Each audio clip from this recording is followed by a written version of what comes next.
और सबसे ज़्यादा अगर हैं तो ईसाई हैं।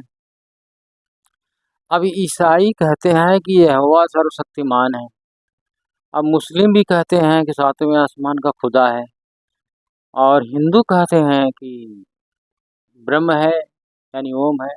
अब अगर इन सब से मैं एक क्वेश्चन पूछूं, यदि यहोवा सर्वशक्तिमान है तो उसका जो प्रभाव है पूरे पृथ्वी भर भी तो नहीं हो रहा है उसका। सब नास्तिक क्यों हैं? उसकी बातें नहीं चल रही हैं तो सर्वशक्तिमान कैसे है? हाँ, ये है कि ईसाई धर्म के लोग भारी संख्या में हैं। सबसे ज़्यादा अगर मानने वाले हैं तो ईसाई हैं। तो इसके आधार पर हम कहते कि सर्वशक्तिमान है। संख्या के आधार पर उसके प्रभु सर्वशक्तिमान है। तो ऐसा कहा जा सकता है? उत्तर है नहीं। संख्या के आधार पर किसी को ज्ञानी अज्ञानी नहीं कहा जा सकता। ऐसे भी लोग हैं कि अज्ञानी है, एक लंबा ग्रुप होता है उनका, जो जैसे दारूबाजों की संख्या बहुत ज़्यादा है, मुर्गा मांस खाने वालों की बहुत ज़्यादा संख्या है, तो सात्विक लोग भी बहुत कम हैं। तो संख्या के आधार पर ये निर्धारित नहीं कर सकते आप कि कौन सर्वशक्तिमान है, कौन गाड कमज़ोर गाड है। अब अगर इसका फैसला करना है कि कौन सर्वशक्तिमान है, तो उनके जो टेक्स्ट बुक हैं, कुरान है, बाइबिल है, गीता है, उसको तफ्तीश के साथ अध्ययन करना पड़ेगा। ऐसे नहीं ऊपरी, तफ्तीश करना पड़ेगा। अब हम पहले लेंगे ईसाई धर्म के जो मुख्य किताब है वो बाइबिल है। बाइबिल तोरा, जबूर और इंजिल, इन 3 किताबों का वो संग्रह है। ठीक, उसी को बाइबिल कहते हैं। तोरा किसको मिला था? मूसा को। जबूर किसको मिला था? दाऊद को। और इंजिल किसको मिला था?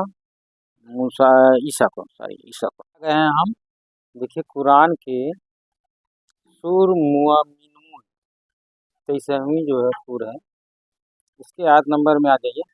यहाँ पर देखिए 49 इसका आयत नंबर है। और हमने मूसा को किताब दी थी ताकि वे लोग हिदायत पाएं। क्या स्पष्ट हो रहा है इससे? इससे स्पष्ट हो रहा है कि ये जो कुरान का ज्ञान देने वाला सातवें आसमान का खुदा मूसा को भी ज्ञान दिया था। और मूसा का वर्णन कहाँ पर है?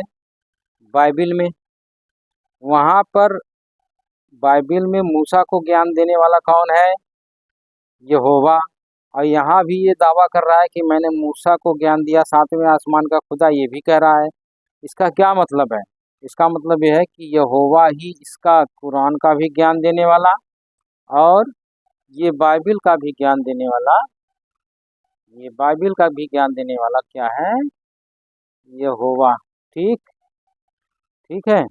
आगे देखिए, अगली आयत देखिए, ये सूर हदीद 57, इसके देखिए आयत 27 में, फिर उनके पीछे उन्हीं के कदमों पर और पैगंबर भेजे और उनके पीछे मरियम के बेटे ईसा को भेजे और उनको इंजिल इनायत की। और जो मुस्लिम धर्म है जिसके नबी थे कौन? मोहम्मद साहब, उनको भी ये यहोवा ने ही ज्ञान दिया था, जिब्रील दोता भेज करके, उसी के द्वारा भेजा था, उसी के द्वारा जो है ईसा को मिला, उसी को। तो मूल देवता कौन हुआ? मूल भगवान कौन हुआ? यहोवा हुआ, परमेश्वर यहोवा हुआ, उसने दिया। तो इस तरह से वो साबित यही हो रहा है किताबों में कि यहोवा ने दे रखा है। कुरान का ज्ञान किसने दिया? यहोवा ने। अब ये है शब्दों का हेर फेर है, उसको सातवें आसमान का खुदा कह देते हैं मुस्लिम लोग। तो इसका क्या मतलब है? अगर दोनों कुरान का और बाइबिल का ज्ञान देने वाला जब एक ही प्रभु है, यहोवा है, यानी सातवें आसमान खुदा है, तो इसका मतलब ये हुआ कि उसी ने दोनों को बांट रखा है। समझ रहे हो? जैसे मुस्लिम बना दिया उधर और इधर एक क्या बना दिया, ईसाई। तो धर्मों में बांटने वाला यहोवा सिद्ध हुआ ना, हुआ सिद्ध। तो अब देखो इसी तरह से आ गया हिंदुज्म का ब्रह्म काल भगवान, जिसको हम लोग कहते हैं। अब उसने भी बांटा, कितना है, हिंदू ब्राह्मण क्षत्रिय वैश्य शूद्र 4 वर्णों में बांट रखा है। तो इस तरह से हिंदुज्म में और ये बाइबिल और कुरान का जो ज्ञान देने वाला है एक ही प्रभु है, वो है यहोवा, वो है ब्रह्म, वो है सातवें आसमान खुदा, एक ही नाम। तो ये सारे ग्रंथ सभी धर्मों को आपस में ये बांट रखा है इसी प्रभु ने। अब इसका प्रमाण भी इसमें है।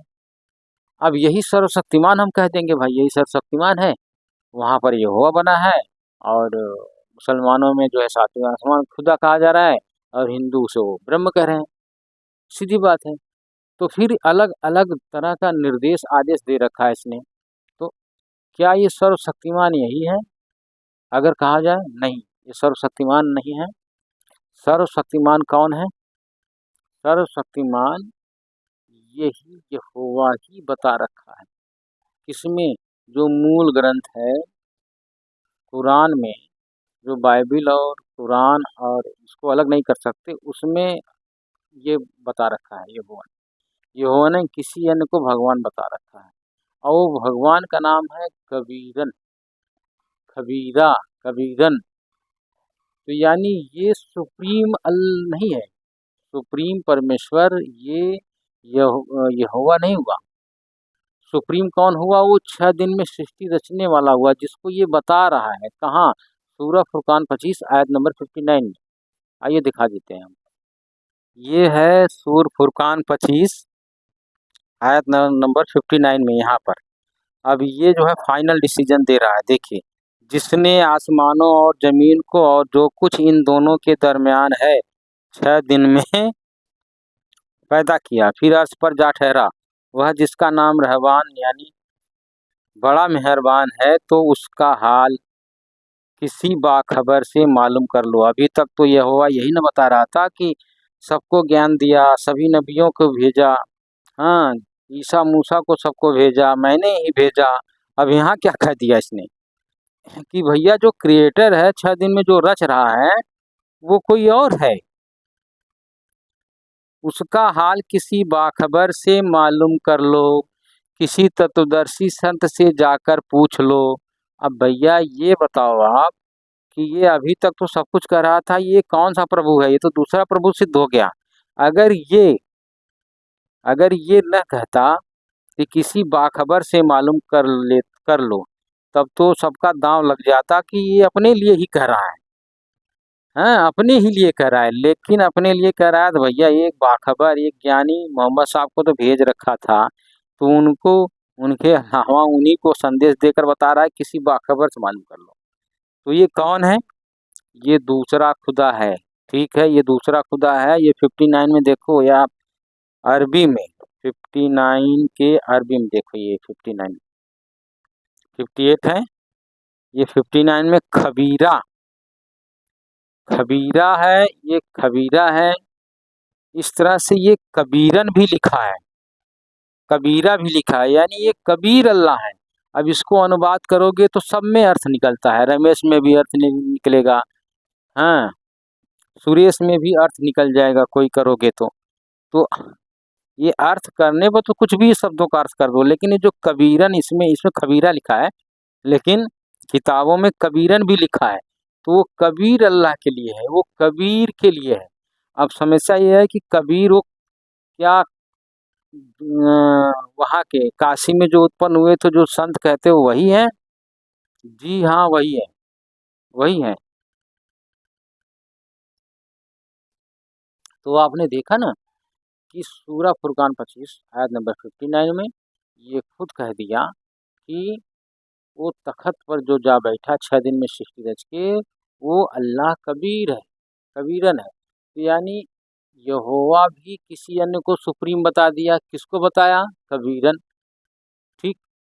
अब ये जो मुस्लिम हैं, जो अरबी लोग हैं, कबीर का अर्थ बड़ा कर देते हैं।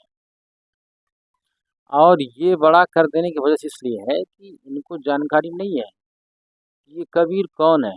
और ये कबीर वही धाड़क दुल्हा जो काशी में आए थे, सशरीर आए थे, लहर तालाब पर, वही परमात्मा है, वही का नाम है कबीरन है। और वो कह भी रहे हैं, हम ही अलख अल्लाह कुतुब गोसौ पीर, गरीब दास खालिक धनी, हमारा नाम कबीर। वो अपना नाम कबीर भी बता रहे हैं और कह रहे हैं हम ही सब कुछ हैं। देखते हैं कबीर साहब जी क्या कहते हैं अपने बारे में। ये कबीर सागर का आगम निगम बोध है। इसमें देखिए कबीर साहब जी क्या कह रहे हैं। अवधू अविगत से चली आई कोई, भेद मरम नहीं पाया। ना मेरो जन्म न गर्भ बसेरा, बालक हूँ दिखलाया। काशी नगर जंगल बीच डेरा, कहाँ जुलाहे न पाया।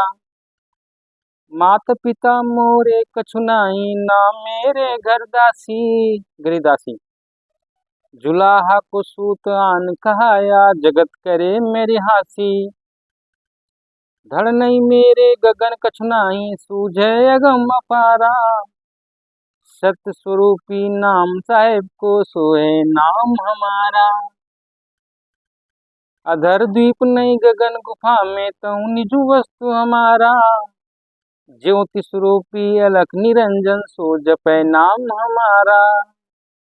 ज्योति स्वरूपी अलख निरंजन यानी ब्रह्म, जिसका मंत्र ओम है, जो हिंदू लोग बोला करते हैं, वो भी जपै नाम हमारा, मेरा नाम जपता है, यानी यहोवा परमेश्वर जपता है।